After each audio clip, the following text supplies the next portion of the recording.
नमस्कार दोस्तों, मैं डॉक्टर मृदुला शर्मा आज आपको स्वरचित कविता जो कि सत्य है इस मनुष्य जीवन का सुनाने जा रही हूँ।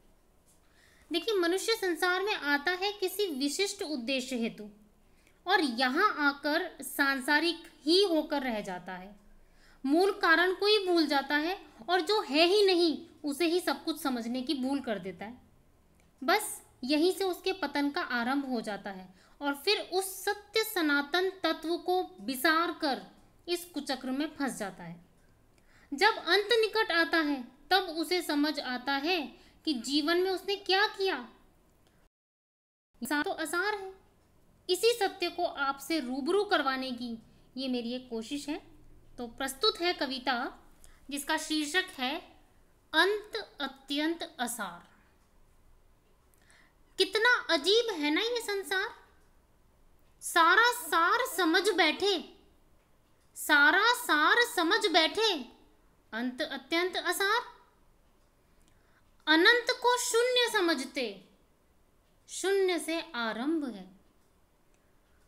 निरर्थक संसार से मोह भंग, मुक्ति मार्ग का प्रारंभ है। अनंत को शून्य समझते, शून्य से आरंभ है। निरर्थक संसार से मोह भंग, मुक्ति मार्ग का प्रारंभ है। निपट क्रूर समाज की सार्थकता की सिद्धि और अपना उल्लू सीधा करने वाली बुद्धि उस शून्य के समक्ष जार जार है। अंत अत्यंत आसार है। इस तन चादर का मोल केवल संस्कार है। ध्यान से सुनिएगा, इस तन चादर का मोल केवल संस्कार है, किंतु सांसारिकता के आगे ये चादर तार तार है। अंत अत्यंत आसार है। शून्य को रिक्त समझते, वो स्वयं संपूर्ण है। समर्पण से है पूर्णता और पूर्ण केवल केदार है। समर्पण से है पूर्णता और पूर्ण केवल केदार है। आदि अनादि अनंत केदार निराकार साकार है।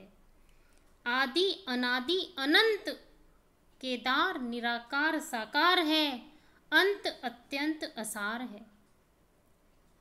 उम्मीद करती हूँ दोस्तों कि इस मिथ्या जगत का सत्य कुछ हद तक आपके समक्ष में प्रस्तुत कर पाई हूँ। धन्यवाद।